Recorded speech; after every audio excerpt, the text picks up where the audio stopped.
Ice Cube recently went on Joe Rogan's podcast, and one of the topics they discussed was Dylan Mulvaney and Bud Light, but the conversation quickly shifted to sports, more specifically women's sports, and how transgender athletes are taking over the leagues and completely ruining women's sports. Take a listen at what they had to say. Well, people are sick of this shit. They're sick of social things like that are controversial getting stuffed into your face and where you have to accept it. Yeah. They just don't get it. They think it has to be in everything. Everybody, because of social media, everybody feels like they're fighting some sort of social battle with everything they do.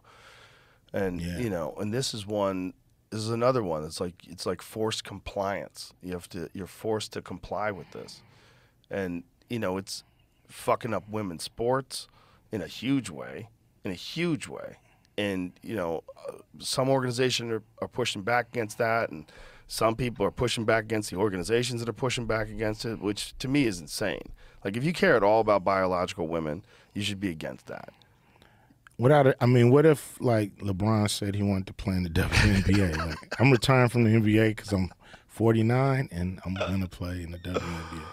Well, they wouldn't be able to stop it. If he just decided to say publicly, I identify as a woman, what are they going to do? They can't do anything. And then that would be the end. That would be... Dave Chappelle has a bit about it. Yeah. LeBron scores 100 again tonight. Well, there was some fucking knucklehead that was getting interviewed. They said, if Mike Tyson identified as a woman, should he be able to fight women? And they were like, well, the short answer is yes. Lord.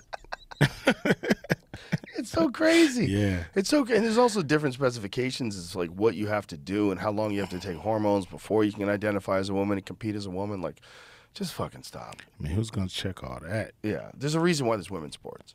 And there's a reason why there's men's sports. And you're not talking about who you are or what your truth is. Live your truth. I mean, Title IX just got, you know, just turned, what, 30 or something like that. They make a lot of money, you know, teaching whatever they teach in them schools, and they should carve out some for women to be able to play for their school, you know. That's great. And so I don't understand, you know, sometimes things don't make crazy man sense. And when they don't make crazy man sense, I just back out.